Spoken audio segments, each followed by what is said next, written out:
আরে সাফি, তোর জন্যই তো অপেক্ষা করছিলাম। এই ইন্তেকাল কোম্পানি থেকে ঝন্টুলাল বাবু এসেছেন। এই তুই এনার জন্য দোকান থেকে কিছু ঠান্ডা গরম নিয়ে আয় তো। কই টাকা দিন।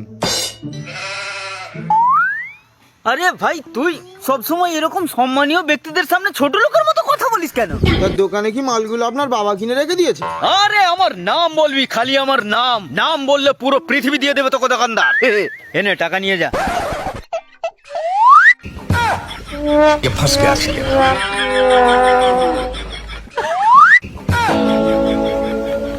দাদা, আপনার কাছে 50 টাকা হবে?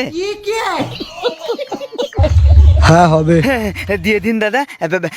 যখন আপনার কাজ হবে আপনি 50 টাকা কেটে নেবেন, কেমন? এনে ধর, যা গিয়ে দোকান থেকে নিয়ে আয়।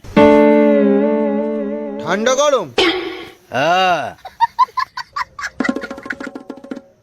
দোকানদার, ঠান্ডা গরম দাও তো। কি ঠান্ডা? ঠান্ডা? ঠান্ডাটা কি? আরে বাবা ঠান্ডা দাও। ঠান্ডা আবার কি ঠান্ডা? কি বলে? আরে ঠান্ডার নামটা কি? ঠান্ডার নাম ঠান্ডা। তো মহা মুশকিল ভাই। আচ্ছা ঠিক আছে, গরম কি নিবি বল। গরম দাও গরম। গরমটা কি? গরম আবার কি গরম? গরমটা কি? গরমের নাম নাই? আবার গরমের নাম আবার কি? গরমের নাম গরম। গরম দাও। গরমের নাম নাই? আচ্ছা দাঁড়া, তোকে ঠান্ডা গরম সব দিচ্ছি। এই ঠান্ডা, এই গরম, যা চলে যা।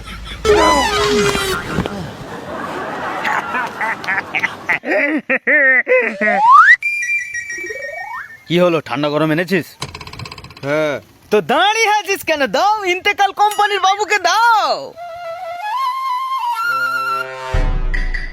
এই ঠান্ডা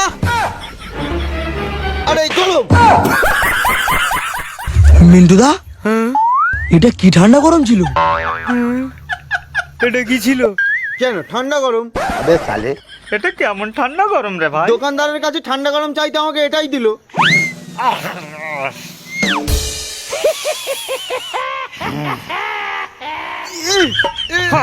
ছাড়া তোমার জন্য আমার কারবার ডগে উঠে যাবে। তুমি ঠান্ডা গরমের মানে বোঝো না? এই না, আমি মানে বোঝাচ্ছি। ঠান্ডা মানে কোল্ড ড্রিঙ্ক, গরম মানে চা সিঙ্গাড়া, বুঝেছো? সেটা তো আগে বললেই হয়ে যেত। শুধু শুধু মারবে খালি আমাকে।